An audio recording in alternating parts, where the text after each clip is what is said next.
Hello, thank you for being in a new video. This time I have the iPhone 16 in my hands. Let's do a full review. Let's get started.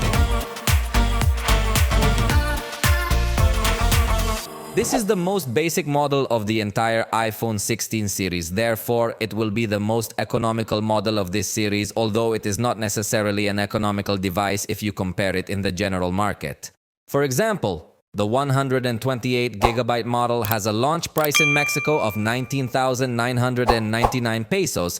That's more or less $1,350. Although remember that prices here are not the same as over there. Obviously, there will be more expensive versions with more storage. Personally, I would not recommend the more expensive options. In fact, the base option also has several disadvantages if you compare it with proposals from other brands. However, if you are looking for an iPhone, I think it would be more advisable to look for Pro models of past generations because this one will have some limitations, and that is why it would be more convenient from my point of view, this recommendation I am giving you. At this price point, it competes with devices like the Galaxy S24, Huawei Pure 70, Honor 200 Pro, or Motorola Edge 50 Ultra, among some others possibly. If you're going to talk to you about the specs, I'm almost certain that almost all of those models are going to outperform this iPhone in all or most aspects. That is why I personally would not recommend it so much, but let's continue describing it because at least in terms of its distribution, we will find something positive since you can find it not only in physical stores but in online stores and in a very good variety, although generally in Apple devices it is very complicated to find any offer, so it is not as attractive as in some other brands. Let's start talking about the design. As this is a compact device, in fact it is one of the few compact devices that exist today, and that could certainly be attractive to a good number of people. Although also the Pro model is just as compact and with better features, so I invite you to look for Pro models of past years as a better alternative. But in this case we find thin enough bezels, they are not the thinnest in the industry. As you can realize, it incorporates the dynamic island as a cutout on the top front to place the camera and face detection systems. The nice thing about this device is that it has symmetrical bezels, but they are not necessarily very narrow like the most advanced we have seen in other devices out there. Here at the front we find ceramic shield of the latest generation capable of resisting drops in a good way, although I have not put it to the test. But at least it does offer a good level of theoretical resistance. On the right side, we will find the power button, which is quite long unlike other devices, and the new addition, the camera button, which we will talk about a little later. These frames are made of aluminum unlike the Pro models. And on the top, we will not find any type of port or additional connection. Only a small band in plastic to help the connectivity of the antennas. On the left side, we find the action button, which will allow us to assign some configuration that we want, unlike past generations where we saw the switch that only worked for silence. So it can function as a kind of special shortcut, although the only activation it has is with long press. It doesn't work with single press, it doesn't work with 2 presses or 3 presses, and I think if they enabled that option, it would help make the experience even better. Below these buttons are the volume buttons, and then we are going to find the tray where we can place the single SIM card. At the bottom, we find circular perforations for the microphone and speaker, plus USB-C port. This device has a thickness of 7.8 millimeters. It is quite comfortable in the hand for being very thin and very light with 170 grams. In addition, it has IP68 level of resistance against water, which has been tested at 6 meters deep for 30 minutes, unlike the vast majority of devices that integrate IP68, which are tested at 1.5 meters. So this device shows great water resistance capabilities. However, like any device that has water resistance, it is necessary to make the clarification that all these tests are done in pure water. So if you want to put it in the pool or the sea, you should know that that is a completely different environment. It doesn't mean it won't hold up, but it's important that you submerge it for a short time at a shallow depth and then rinse it with pure water to make sure it continues to function properly. I really like the back of this iPhone, especially on this option that I got my hands on, which is the teal color. It is a matte glass that is direct tinted, so it does give you a very premium aesthetic. It also feels very nice in the hand. This is really what I like the most about the iPhone, although it is not exclusive to this model. In general, most iPhones have an extremely nice design. Also, the design of the camera module is very nice. Overall, as I say, I think the aesthetic design and even in resistance is one of the strongest points of this device, but it's not only available in this color, it's also available in black, white, pink, and ultramarine.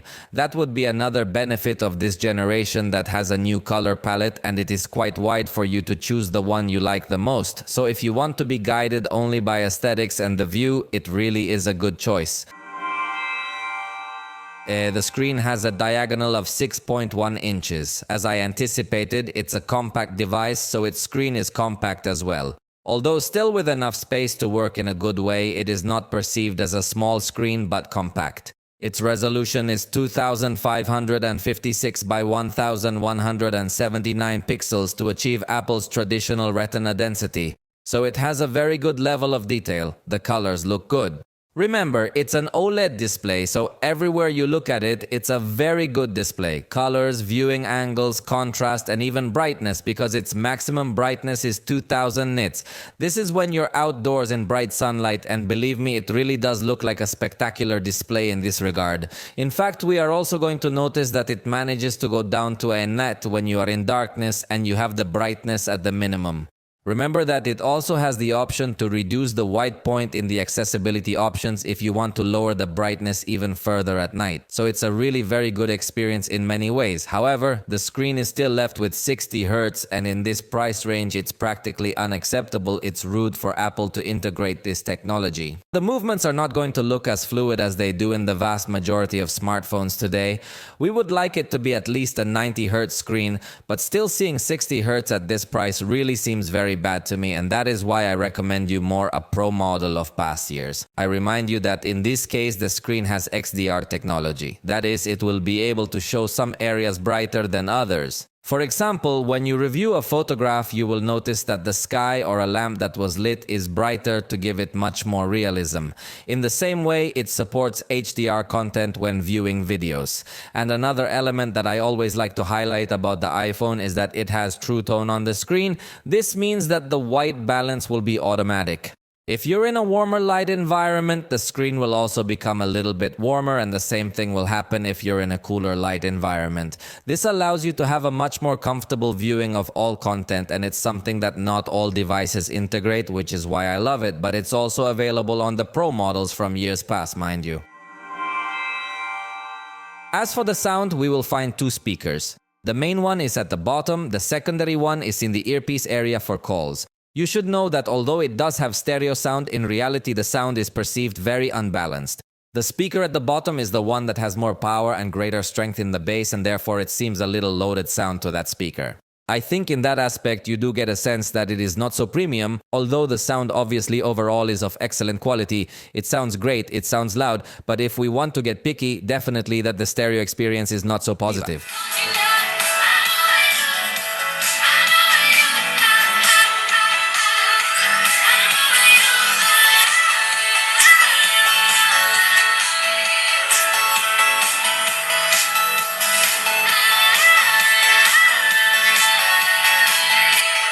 It also supports technologies such as Dolby Atmos and spatial audio, and these types of features in conjunction with Apple's headphones.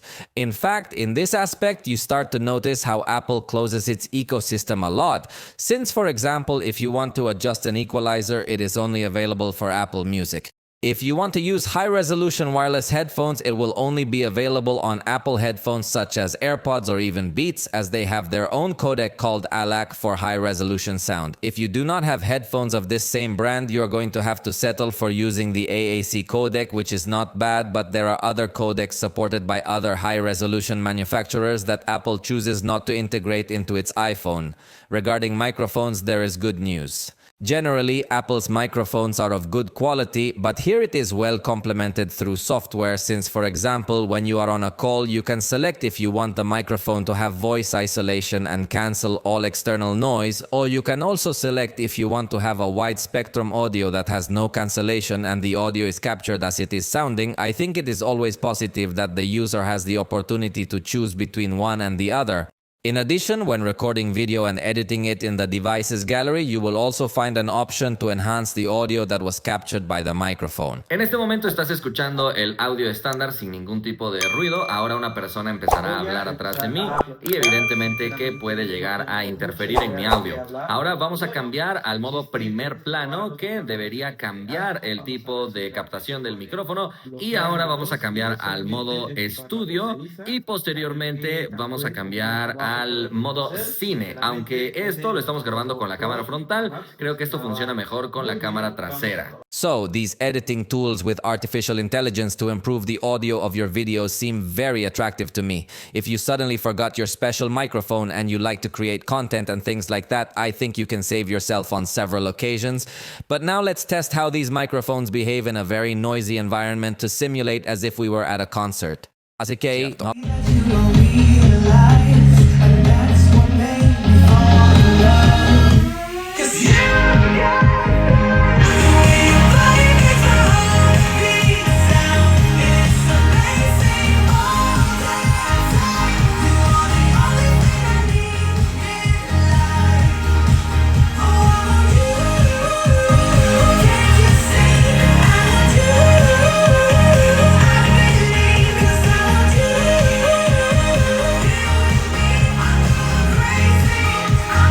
Seems to me that in these environments, I do get to notice a bit of loss in audio definition, which can become normal in such noisy environments.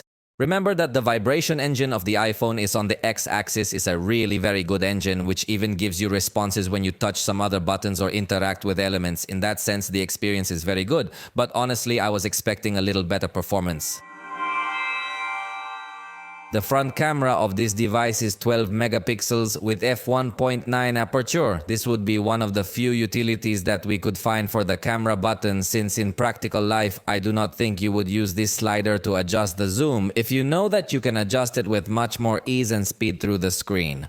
In fact, on occasion you may find this button gives you unwanted activations, so fortunately it can be disabled in the settings, but that means it won't be as useful a button as advertised. The front-facing camera is considerably snappy. It has two width options. The closest option has a 7 megapixel crop. If we hold down the shutter, observe that we initiate the capture of a video recording. And if we slide the shutter to the left, we initiate a burst available for the front camera. I remind you that Apple recently added this option so you can very specifically select the tone of your photo, whether you want a little more lighting or darker areas, so it can help you in a good way to set the style of your photo. In fact, there are several preset styles that you can start using to adjust the color, or you can simply reset to the traditional color by pressing the arrow at the top. Also remember that by swiping up you can access a bit more additional settings such as the timer. However, it still doesn't incorporate the easy capture gesture by showing your palm, which I think would be a very useful thing to do. Instead, you would have to use one of the volume keys or also the new camera button, which could be useful depending on how you hold the phone. As usual, the iPhone's front-facing camera is going to give us a good quality, slightly warm-toned color rendering, but it's actually going to offer us a very good level of detail. In addition, it offers a good level of amplitude also, so that you have pictures with good space, and because it has autofocus, you could also have very specific details of your face captured in very good quality. In backlit photos, the preview looks very good, but what I find curious is that the preview looks much more saturated in color. Look at the final result. The color saturation drops quite significantly, a bit closer to natural tones, but I would venture to say that it is a bit paler than it was in real life. Indoors, we noticed that the level of detail drops significantly in order to reduce noise, but fortunately it manages to maintain detail very well. Generally, in low light conditions, it is very difficult to maintain the beard, for example, and in this case it does it very well, although it still maintains quite a bit of grain. So let's say it sacrifices in this sense cleanliness in the image, but maintains good detail in some other areas. Colors are fine, and now you're looking at an indoor photograph, but in a group way, so you can see that it has a good level of widest lens. So for this type of photography, the results will also be positive. At night, if you are near a light source, the result will be very good. Similar to what we saw indoors, where it maintains a good level of detail, possibly sacrificing a little in noise treatment. But the overall result is positive. If you're in nighttime backlit conditions, the result will be similar but still a bit more exaggerated. For example, notice that there is quite a bit of noise present. I think Apple needs to work on noise management. However, we still notice areas of creasing, for example, in this part. So the detail is good, but definitely that the noise is exaggerated. And in much more extreme dark situations, this is what shows up in the preview. And this is what you see when the device uses the screen at full brightness as a flash simulation. In fact, it gets to be a bit of an eyesore, and the result honestly doesn't look that nice. But the funny thing about all this is that if you don't use the screen as a flash, it can light up in a much softer way, simply to have a little more light. But with the night mode, notice that the result is simply spectacular. True, there is again a lot of graininess and noise present in the picture, but considering the level of darkness we were in, the result is really very good. Where the result is definitely very, very bad is in night portrait photography. It seems that when applying the portrait, it is not able to maintain a good level of detail. Notice that the result looks terrible, even noise and grain is still present. And yet, in this case, there is little level of detail, so it's a disaster in this regard. And in the daytime, even though the level of detail and everything related to photography improves significantly, the reality of things is that it's not capable of good portrait photography either, since it fails to keep objects that are at the same distance in focus, which produces very strange results. And it's a point very much against this iPhone, since it supposedly has Face ID, which could help detect depth, but in this case, it seems it doesn't. For the back, we will find the 13mm ultra-wide camera with a 12-megapixel sensor. Its lens has f2.2 aperture and has autofocus, so it also works as a macro camera. Then we find the 26mm main camera with 48 megapixels on its sensor, aperture f1.6 and autofocus and optical stabilization. This camera can also act as two cameras, since applying a crop can give you the perspective of telephoto camera of approximately 52mm with 12 megapixels. However, we couldn't say it has four cameras or anything like that. It's two cameras that act in certain environments as if they were four, so at least it's well leveraged hardware, but in this price range most devices will integrate more cameras, such as an additional physical telephoto camera. Note that the capture speed is considerably snappy on this device. Remember that you can shoot a burst by swiping to the left. Notice that in this case, trying to capture the number 3, even the capture is slightly early. It seems to have a small buffer that will help you capture the exact moment without you having to press exactly at that moment. It anticipates a few milliseconds. The burst is virtually unlimited, and note that there is little space between one photo and another, so it can really help you capture the exact moment as well. It also takes a short time to start, less than a quarter of a second.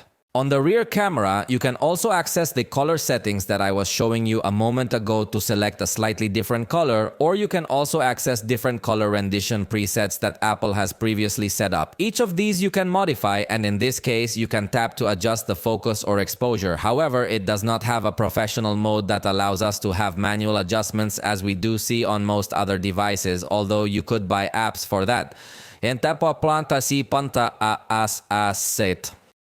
And with respect to the camera button, the feeling is not really positive, because although it can help you take the picture, in many occasions it can even generate some movement when pressing the shutter, unlike pressing it inside the screen. Also, while it is true that you can modify some settings by tapping twice on this button, sometimes you will see that it does not respond as easily as we would like, and each of these options can also be modified through the screen with the same or less number of taps. Therefore, I think it ends up being a bit of a wasted button that you won't really enjoy. It's going to be much easier for you to use your hand to adjust all these parameters. Notice that you could also adjust it from here, zoom, filters, and absolutely everything. So it's a button that I haven't found to be that important of a novelty addition. Also, unlike the Pro models, in this case we are not going to find raw photo capture. You can simply select whether you want the photos in 12 or 24 megapixels, but there is no way to get raw photos for more advanced post-development, which at this price point is unacceptable. Apple was among the pioneers in allowing QR code scanning from the main camera interface, so that remains a positive. But note that it doesn't have some document scanner built into the camera. All we can do is try to extract the text digitally, but if we want to do a scan, we need to go to the Notes app or the Files app. As you notice, in this scanner you can't use the ultra-wide camera, so you need a good space to make the captures. And note that fortunately it can allow you to add more sheets, which will definitely be positive. Plus, it also applies a color filter to make it look like a more advanced scanner. So the scanner is definitely good. Personally, I would like to see it integrated directly into the camera app. In this case, we find only a high-resolution sensor for the main camera, and it's definitely a sensor that makes very good use of the level of detail. I've told you this before, but I'll say it again, even though other manufacturers may point out that they have 50 megapixel or 64 megapixel sensors or even more, in many instances the level of detail can be less than the level of detail that the iPhone is capable of showing us with 48 megapixels. It's really very good quality, so you can perfectly well crop and extract other pictures that will still be noticed with excellent quality and level of detail. Now we're reviewing the motion scenes, and the ultra-wide camera does a good job. The main camera, of course, will also perform well in these types of scenes, and even applying the 2x crop, the result still looks good in these movements. Here we are looking at a result with the ultra-wide camera, in this case in an outdoor scene. Again, the colors seem to go a bit more towards natural tones, but with less saturation than I personally would like. I don't find the camera all that appealing in that regard, but overall it can deliver. Now you're looking at the result with the main camera, where again the colors look very similar to what we were already seeing, but here the good news is that photos with the main camera can be 24 megapixels, so it gives you a higher level of detail than the vast majority of smartphones that take photos at 12 megapixels in auto mode. In that sense, I really like the experience. Now you're looking at a crop applied on the sensor to give you a 52mm perspective, as if you had a telephoto lens with 2x zoom, and in this case, I have to be honest, it doesn't seem to maintain a level of optical quality detail, especially in the more distant areas you can still tell it's digital zoom. In this sense, it doesn't seem to me to be such an elevated experience. Although there are some other areas that look better optimized with the 2x zoom. For example, in this case it is another scenario but with 2x zoom, and even the small text is distinguished quite well. It seems that depending on the shapes you can get to better optimize the results. Now you're looking at the 5x zoom, where we still see a good level of quality thanks to the fact that it has a high resolution sensor and it takes advantage of it very well. And finally, the maximum zoom is 10x, which is good. In fact, I find the result very good considering the limited hardware it has. However, I must tell you that in this price range on Android, you would find devices with dedicated telephoto camera with a much higher quality zoom. Although, as I say, I do not underestimate the result that this device is able to give us, but it has a much more limited hardware compared to other alternatives in this price range. Or in indoor scenes, the ultra-wide camera is going to give us an excellent result in terms of color. However, again, in darker areas, much more noise and grain will appear. This is something that is very distinctive about Apple's photographs. They tend not to be very clean. The main camera is obviously going to have better quality in this case, handling the noise well, keeping the textures, colors, and so on well. Here's another one of these examples so you can see that the ultra-wide camera is not able to pick up as much detail in these scenes that are much darker. The main camera will definitely do a better job in these types of regular lighting scenarios. In fact, the main camera seems to be much more noise-free in this scenario still. In backlit situations, the preview looks perfectly well optimized, and again, the photograph is going to give us a good result, although curiously with slightly paler colors than the preview. But speaking specifically of backlight, it does a good job of balancing the light from the shadow well with the light from the more brightly lit area. The ultra-wide camera also does a good job in this regard. And here it should be noted that it is a very good camera because there is virtually no noticeable chromatic aberration in a serious way, just a bit of white cast. But compared to other ultra-wide cameras, this one definitely looks to be of very good quality. And even when zoomed in, it still does a good job of balancing highlights and shadows, unlike other devices that when zoomed in completely forget to do this job. At night, the result is good but definitely could be improved. For example, in this case, the brightest areas are going to come out a bit overexposed, plus there is not as much level of detail, and again a considerable amount of graininess is present. Although in the ultra-wide camera we could still come to understand it because it is a camera with less aperture. The main camera has much more aperture and therefore should do a better job at night. However, again, we are going to see a bit more noise and grain than we would like. Although that said, this does cause it to maintain very natural detail. It doesn't look at all artificial in this sense. All the textures that are on these leaves, for example. And if you apply a little zoom, you will realize that the result will be very similar. It's just here again we realize that reflections might be present in a little bit of an awkward way compared to other devices. For example, here I took another picture with the main camera and noticed that it looks like something strange at the top, but it's actually the reflection of the light that was at the bottom. I have taken many pictures with many devices in these same conditions, and usually we don't have this kind of reflection so marked, so it's definitely something I didn't like about this device. Ina Santa. What I did really like is the performance it can achieve in very low light conditions. Even from the preview, you already get to see more light than there was in reality, considering that we are talking about the preview with the ultra-wide camera. And the result is actually very good. Believe me, it was a much darker scene than it looks, but it does an excellent job in color management and even keeping good details, obviously with a long exposure automatically. And of course, the main camera will do an even better job maintaining excellent detail. For macro photography, Apple goes all in with the ultra-wide camera that has autofocus, and the truth is that it is a good decision. We found a remarkably good and very high level of detail. Unlike other devices that have a dedicated macro camera that is of lousy quality, it even allows you to apply a little more zoom, but in that sense you do start to lose a little more definition. By the way, the panoramic photography on this device is extremely high resolution, so you can even extract pictures from this overall picture, and the results will be extremely good in this regard. In fact, it also allows you to take panoramic pictures with the ultra-wide camera. And finally, as far as portrait photography is concerned, the result is very good. Notice that it is able to keep in focus perfectly well to objects that are at our same distance. Maybe it struggles a bit with some edges that will come out slightly cloudy, but it's not really that big of a deal. I like the result overall. In fact, it also allows us to take these portrait shots with 2x zoom to have this telephoto perspective while maintaining exactly the same behavior, albeit a slightly lower level of detail.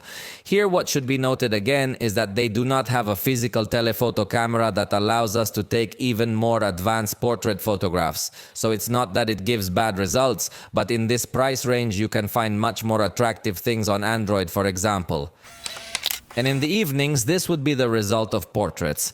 In this sense, I think it failed a bit in the detection, for example, of this lens. Then I've seen other devices have better detection in this same test. And applying the telephoto perspective, the result is also very nice with an extremely nice depth of field effect. Again, you're going to notice the reflection of the lights that were on the other side, so those reflections can be really annoying. For video recording, this device has great capabilities. It goes up to 4K at 60 frames per second with either of the cameras, both rear and front, so it has very good quality. It also has a stabilization enhancement that you can turn on or off as you like. The video is recorded by default in HDR with 10-bit depth. If you want to be able to play it back on monitors that don't support it, you should disable this option. You could also lock the white balance, which can sometimes change very abruptly. So I think that's a useful thing to do when recording video. Notice that we're going to have the convenient slider for zooming. We can also pause and resume recording. That's something that you couldn't before, very strangely. Also, when you pause, it will allow you to access the flashlight control, but you need to pause the recording first. And we will also find a button to take pictures while we are recording. Although, curiously, it does not show any animation. And remember that it also doesn't integrate a professional video recording mode that allows you to modify manual parameters. So you could only focus and adjust the exposure with these touches or access the cinematic mode that will give you a blur effect in the background. But I insist, I would love to see manual controls here. The video recording is really very good. I must say that to enjoy the videos at the highest quality, you need a compatible monitor. So you are watching a conversion that is not exactly as the video is recorded, but very close. And the truth is that in this sense, the result is very good. It has very accurate colors. In fact, I find it much more accurate than in photography, where several colors looked paler than they should. Plus, you can shoot in 4K at 60 frames per second with either camera if you wanted to. But really, in this sense, the experience is very enjoyable. In fact, also the indoor recording is of very good quality, even with the ultra-wide camera. You see a pretty clean result. It doesn't seem to have as much noise as we saw in the pictures. Unless there is too much movement, you can start to reveal a bit of noise, but overall, the recording quality looks very high to me. In backlit conditions, we're also going to find a good result even from the ultra-wide camera, where we're going to notice good balance of light and shadow, good colors.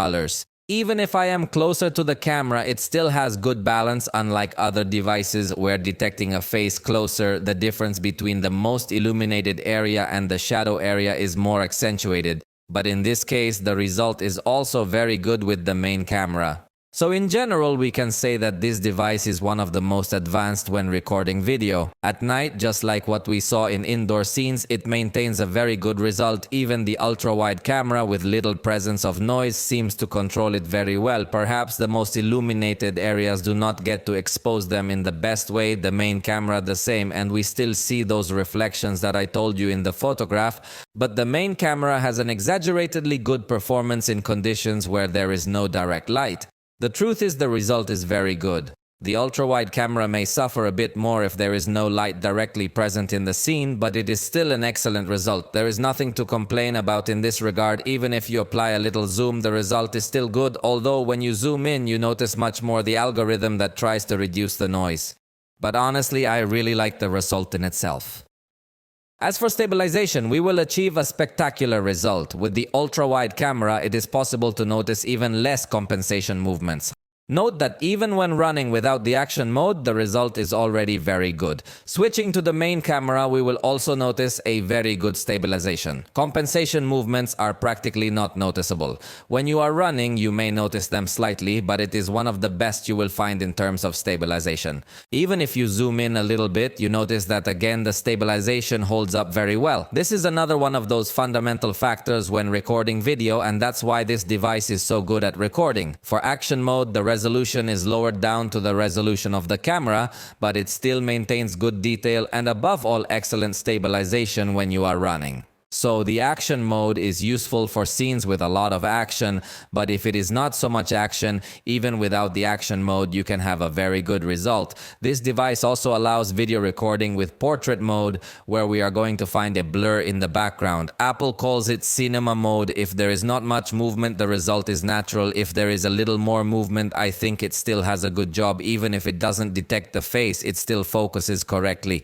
The edges come out slightly cloudy, but within the smartphone market, I think it's one of the best we're going to find, because it's a 4K video that does keep objects in focus, that also maintains good stabilization and maintains excellent backlight performance with highlights and shadows. Textures come out well. So it's one of the most advanced there is today with this mode. It even allows you to record by applying a little 2x zoom to get a telephoto perspective. Although in that sense it loses a little more precision in edge detection since we are talking about digital zoom. The focus of the video recording, we are going to notice that it is a bit slow, but this also causes it to be very accurate. You're not going to be getting too confused. However, if you like fast reaction, you're not going to find it here on the iPhone. But note that even in subtle movements, it keeps the focus well. You don't notice the moment of refocusing, but in very agile movements, it can fall a little short of this speed. As for the zoom, the good news is that you can make the dynamic exchange between cameras recording in 4K. The maximum zoom is 6x, which is not too much, but it is quite honest as it maintains a good level of detail at this limit. But as I tell you again, you can tell it doesn't have a telephoto camera to help it more. While in photographs we could get to forgive it, in videos it is much more noticeable that it does not have a telephoto camera, and at this price it hurts a lot. This device also has a fast camera that has an automatic setting. It is a very simple fast camera, not only because of the automatic speed adjustment, but also because whenever you pause the video, you will notice that it goes at a very low bit rate. Also, the video is in full HD, and by going to a low bit rate, you see even less detail. So this can easily be the worst thing about the iPhone, and it has several things going against it. The automatic setting works quite well for recording landscapes, but it would definitely be more useful to find also the option of a manual speed setting. And regarding the slow motion, it can work in both 120 and 240 frames per second, which is fine. You could also record slow motion with the ultra-wide camera for scenes with a bit more action, again with the same speed settings. So the front camera can also record in 4K at 60 frames per second. Here you are seeing a demonstration of what the result would look like. Truth be told, that's something very attractive that few devices at the price point have available. Next, you're going to continue to see clips recorded in 4K at 30 frames per second, just like the rear camera records in HDR, so you need a special monitor if you want to enjoy the full quality at which it was recorded. In this case, you are watching the clips converted for viewing on any type of screen. The result is excellent in every way. The work it does in backlighting is spectacular in the front camera video recording. It balances lights and shadows very well, has good stabilization, and of course remember that it has autofocus, so anything you bring close to the camera is going to focus to show it well. Indoors, we're going to find a good result as well. If the scene is a little darker than it should be, when there are more pronounced movements, it will reveal a little more grain and noise, but generally speaking, I can say that the recording is of good quality. At night, it will be pretty much the same. We will find a good result in video recording if you are close to a light source. We are going to have a well-detailed result with good colors, good noise management, and good contrast. If there's a bit more movement and it's a more dynamic scene, maybe at times it reveals a bit more of this noise and graininess, but it's normal in this kind of night scene, and I think the result is considerably good. Here in the front camera, we will find the same fast camera system that we saw in the rear camera that we did not like. We also find a slow motion system in full HD at 120 frames per second. Let's say it's simple but functional. And last but not least, we also find the cinema mode, which is going to have very good quality to blur the background. It does it in a very correct way. It keeps the colors well, the details. In fact, it also keeps the objects in focus, unlike the front portrait photography that does not. And it also includes this function so that when it detects another face and detects that you turn to see it, it also changes the focus effect, making it considerably good. Start talking about the software. Remember that it currently already has iOS 18.1, so it has all the most recent new features and also approximately about 7 years of updates, so it will continue to get new features. One of the main new features of this version of iOS is that it is already going to allow us a higher level of customization of our home screen. For example, we can paint all the icons in the color we want in case we want to give them a special touch. We can also select larger icons and of course give you a preview of how it would look with the dark environment. In addition, we could resize some of the widgets or even leave blank spaces, which, believe it or not, was not previously possible in iOS. Something nice too is the amount of widgets that are available for this home screen. The truth is that all of them are very nice and very useful. Another very important section of the system is the one that manages the wallpapers. As you notice that you can easily create the whole customization environment, which includes not only the wallpaper but also icons and other things. So it has different wallpaper creators and generators of different styles. For example, it can detect your photos with the depth and some other things, so you can create this kind of effects with different styles, different typography and more. You can also select some emojis that you like to be able to generate this kind of wallpapers among some others, including kaleidoscope effects and more. But you can not only customize the home screen and wallpaper, but even the lock screen, as it is going to allow you to add some other special widgets as well, including the calendar, some indicators and more. So you definitely have a very good level of customization. You can also modify the shortcuts and the background. However, one major absence is that it doesn't have the always on screen feature, which could show you the time permanently, even if you have your device locked. That is reserved only for the Pro models, and that is why I insist that it is more advisable to purchase a Pro model of past generations. It also has the standby feature, which allows you to display a table clock when you put your cell phone on a wireless cradle to charge horizontally, and the new control center is fully customizable. Notice, for example, that we could change the size of some items by simply swiping on one of these objects. So actually, I find it very practical and very useful that they allow us to change the settings as we want. We can even create multiple screens to be able to have more space on certain controls. Remember also that there are quick actions by pressing and holding on certain application icons to go directly to a section. And it also includes the contact poster, where you can select a specific cover when someone dials you. Remember that you can take advantage of the dynamic island, for example, in the voice recorder that will show you a special animation. And also remember that you can interact directly from the dynamic island with any of these elements.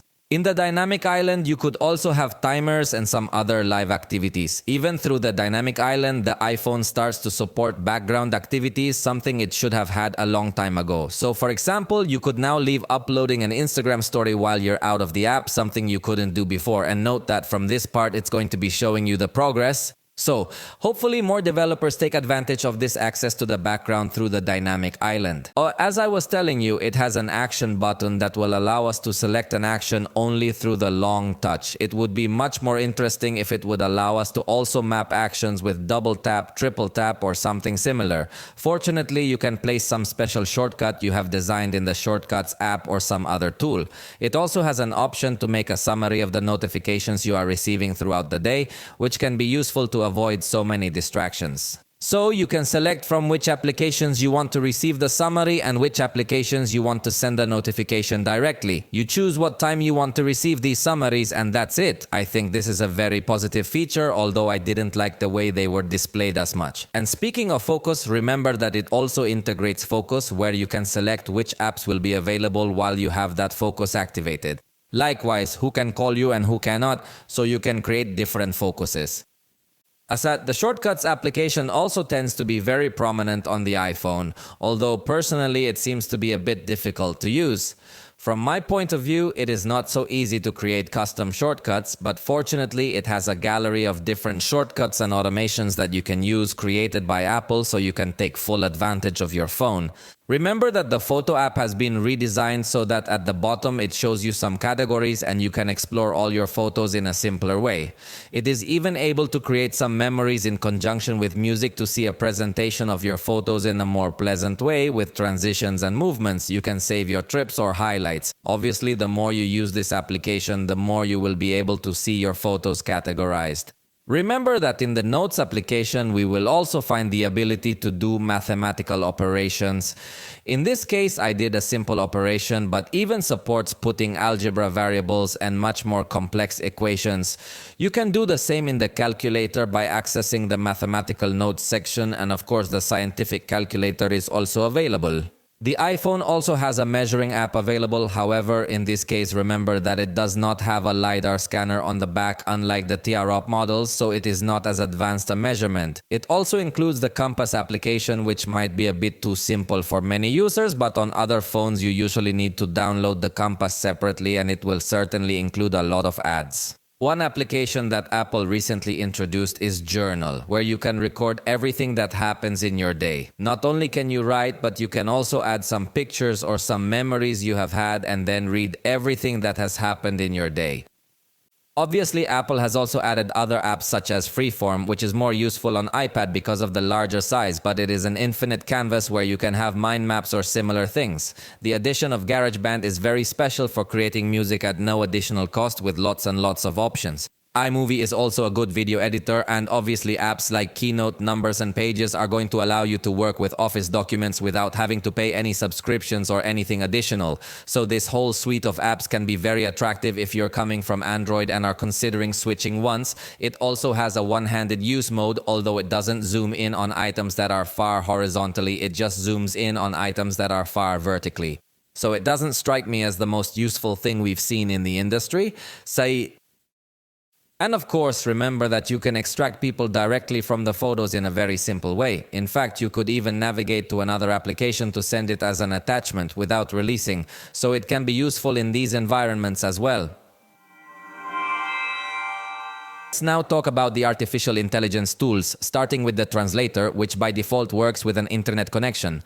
However, you can also access to download the language packs to make this work without being connected to the internet.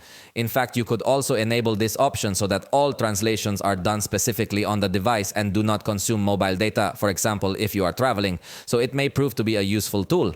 I'm doing a test to see if it identifies the text to the one without internet connection. And I must be honest, the translation is simply spectacular. Even without internet connection, the translation does it extremely fast. So it's a tool that could prove to be very useful. Remember that it has a conversation mode as well, where you can just press the microphone and it automatically detects who is speaking.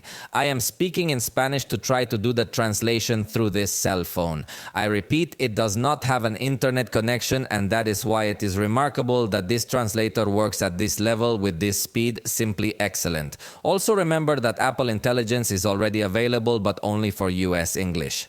And also Siri has evolved to understand many more things, and the things it doesn't know how to answer you can be asked to ChatGPT. I note, for example, that when we press and hold the power button, we can access Siri with a super advanced animation where it is detecting our voice. Open the camera in selfie mode. And as you can see, it opened the camera, although it did not open in selfie mode. If you do not want to talk to Siri but you want to make a query, you can double tap on the bottom, and as you can see, it will also run this assistant so you can write a query. In this case, the most complex searches are simply performed in Google, so it is not advanced yet. The truth of the matter is that Siri has become an expert on Apple products. For example, can you tell me how to use the Shortcuts app? And well, supposedly it can give you a tutorial on how to use some applications or functions of the iPhone, but in this case it has not responded to my request correctly. Apple Intelligence is also available for text, so you can select some text that you want to reformat and notice that the writing tools option will appear. In this case, we will find several options. For example, we could enable a rewrite option that will somehow try to put in other words what we have written. So we could simply, with a single button, replace the text we have written on the screen. There is also another option that will help us to correct any mistakes we have made, and we can also give it another style. For example, a professional style, and again, it will give us a more extensive way of saying things. Also a friendly way, or if we have too much text and we want to summarize it, we can do it that way. In fact, interestingly enough, we could also switch to a summary format to show the key points, to show a list or even a table. For example, if we have a voice memo with a transcription and a lot of text, we can select all this and then open again writing tools and observe that we will transform it into key points, and all the text that had transcribed after a few seconds will show it in a much easier to understand broken down way. The detail is that to use all these tools, if you need to be connected to the internet, it does not process it directly on the device. It is also supposed to be able to summarize emails and notifications, but apparently that is not yet available because remember that it is in beta stage. Safari will also be able to summarize web pages, but for now the option is not available. Within the phone app and notes, we can have a transcript of our recordings and get a summary as well of everything that is being said, so that could also be useful in some contexts. Within the photo application, we will also find an advanced search so that we can simply write some term and we can find very quickly some photograph.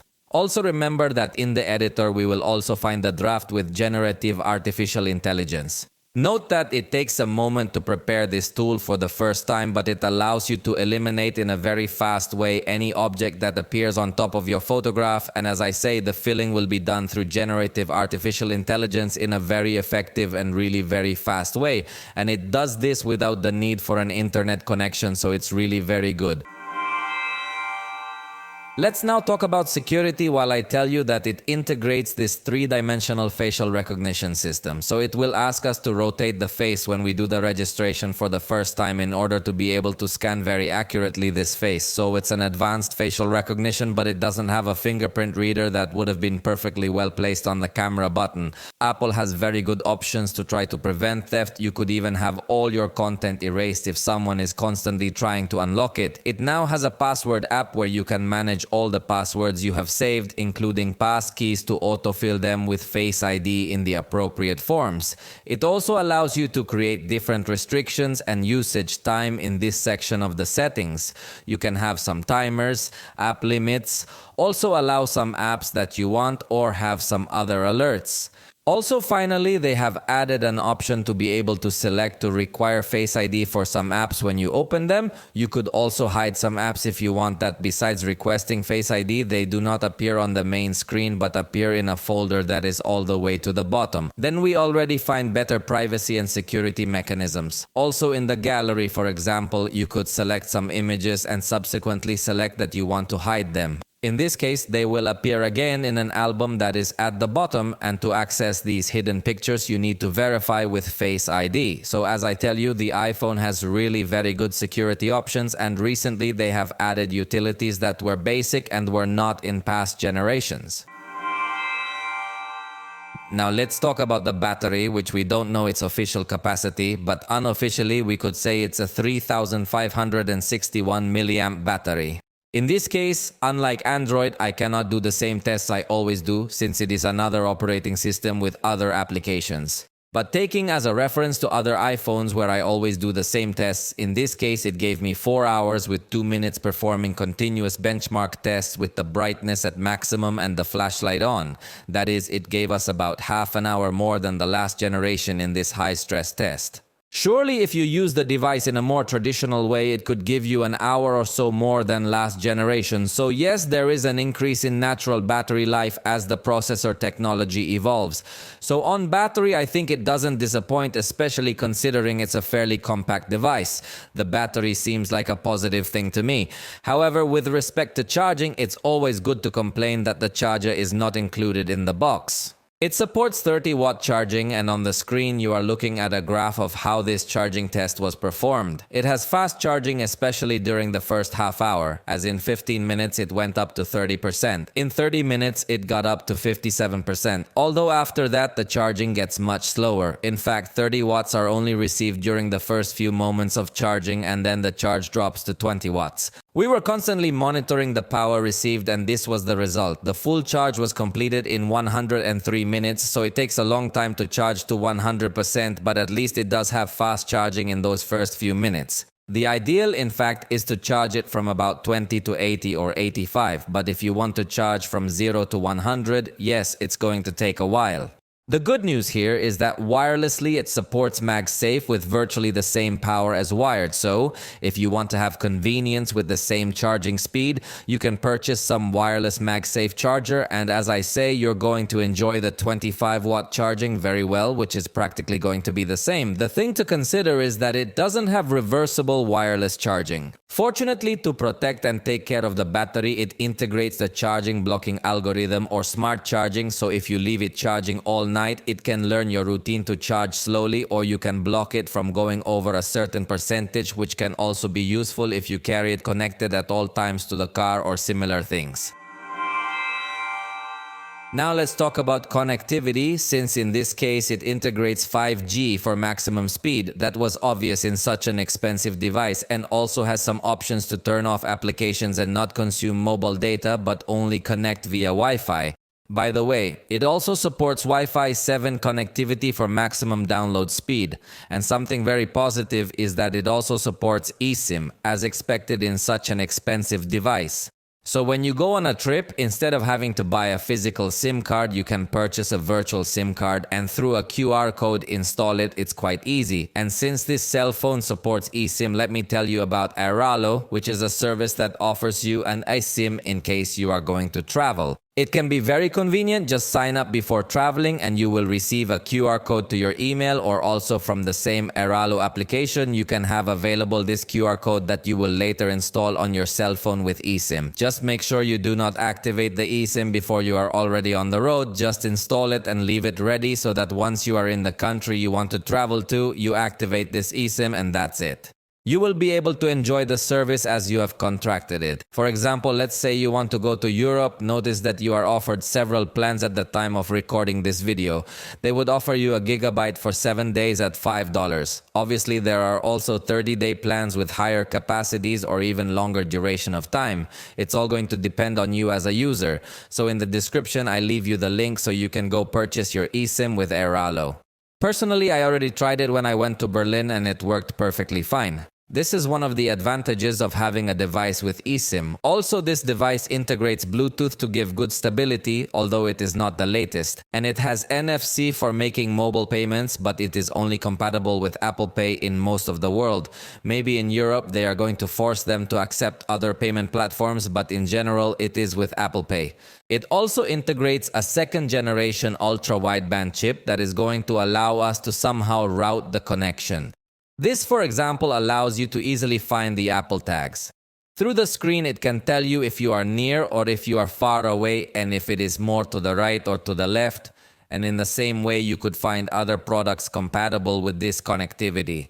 Obviously, it doesn't integrate FM radio, and if you project your screen wirelessly via AirPlay, you can project your screen to Mac or compatible monitors or displays. But remember to ask if the display supports AirPlay to make sure it is compatible with the iPhone. You could also project the display via cable through some adapter, but it's a mirror-only projection with no advanced features. For the car, we find Apple CarPlay, and in sensors, we are not going to have anything to criticize it, since remember that the iPhone does not integrate a proximity sensor, but has the Face ID system with which it can also detect depth without any problems, and everything else has it present. The ecosystem, there is no doubt that it is one of the strongest points of all Apple products. So this can be an attraction in favor of the iPhone, but as I've been telling you on several occasions, the same thing you're going to have available on an iPhone Pro of past generations that could compete with the same price of this device, but it would be more recommendable from my point of view. So, you have seamless interaction with Mac, with Apple Watch, with AirPods, with iPad, HomePod, Apple TV, AirTag.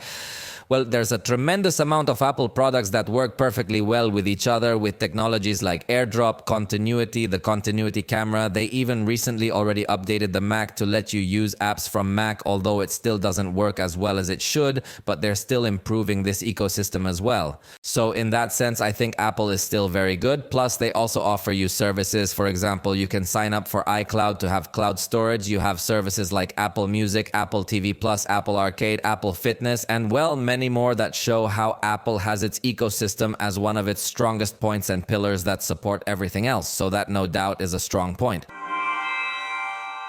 And it comes with the Apple A18 processor. It is not the most advanced we found because there is the Pro model, but it has a good level of power. It even also has ray tracing, although in this case we did not test games with ray tracing, but we will talk about that later.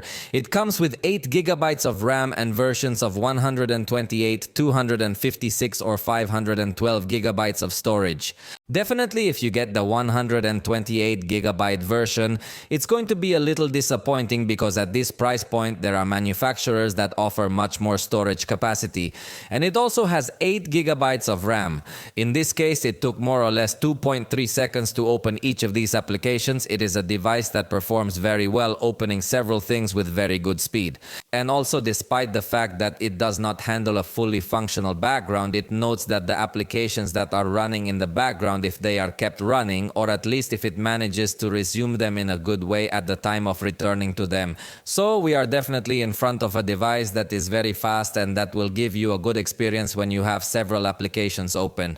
Note that it behaves very well. We do not see reboots in applications and we will not see that the device is constantly stuck. The only thing we noticed when doing this type of sliding is that it does not have a screen of 120 Hz, but the rest is pretty good. The detail is that the storage is very limited, especially in the model of 128 gigabytes, which in this price range is something unacceptable. Virtually all devices in this price range will come with 256, and there are even some other models that come with 512. So it is even less advisable to purchase this device in this price range because it will fill you up very fast. Also consider that you don't have some slot to put a micro SD card, so you will end up paying iCloud probably. And now let's test how long it takes to export these clips that together have a total duration of 1 minute. It should be noted that in addition to the fact that these are 4K videos, they are HDR videos. So it's one of the most complicated tests that we've put in all the reviews that we do, but it's the iPhone, so let's test how long it would take to do this process. And that's it. It's impressive. It took 27 seconds, confirming to us that it's an exaggeratedly fast processor despite not being Apple's most powerful. Let's go ahead and run a storage speed test so that you can more or less have a reference. In this case, they are measuring the write speed that we would find. Subsequently, you will analyze the read speed. Obviously, the read is going to be much faster than the write, so it gives us very good speeds. As for games, this device does not incorporate too much software. The only thing we could get to have is the gaming approach that will allow us to disable some notifications to avoid interruptions, and that's pretty much it. Let's just say that it doesn't come with a frames per second monitor, additional plugins, or anything like that. So notice that when you enter a game, there are no additional tools as if we usually see in most Android manufacturers. In Call of Duty, by default, it loads very high quality at a high rate. However, we can also turn the graphics quality up to the maximum level at a maximum frame rate as well.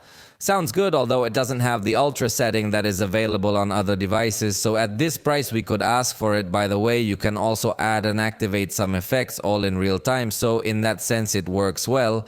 On the performance, you're seeing that in this case it didn't have such a high stability. Also, as I pointed out to you a moment ago, the fact that it doesn't support ultra rate at this price definitely plays against it.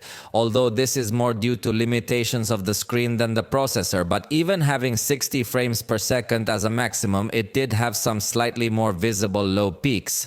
Plus, the warm-up was higher than we expected. In the Legends game, we changed the automatic setting to an ultra high setting at 60 frames per second. And in this case, the game went quite well. It's a game that usually always gives a few low spikes, and this was no exception. But overall, the stability was good. In this game, it delivered with good quality, there is good gameplay, good effects, and it even controlled the temperature well, unlike the previous game. In SpongeBob, we played by setting it in epic resolution and quality at 60 frames per second, and I remind you that game mode will also give priority to running this content over anything else that wants to be in the background, so it might come to help as well. In this case, again, we saw good stability, actually improved over past games, and interestingly, in this case, the temperature was well controlled. At the beginning of our testing, I thought that overheating was going to be a bit more of a problem, as the first game did get to overheating beyond what we are used to, but in the rest of the games we have seen good temperature control and good stability. Finally, in Henshin Impact, by default it gives the high quality. We went up to the highest possible, and we also went up to 60 frames per second. Interestingly, it allows you to go up to 120, but in reality the display is limited to 60 Hz, so it doesn't make sense. The performance was really good, it has good stability, although not 100% perfect, just a few low spikes, but you don't really get to notice them that much. So it's curious that despite being so compact, it doesn't have such major heating issues on this content. This processor is probably going to have more heating if you play content with ray tracing, which is much more complex. So we are in front of a processor that apparently is really very good and has performance to spare for the vast majority of people. In conclusion, I think we all agree that it is not a bad device.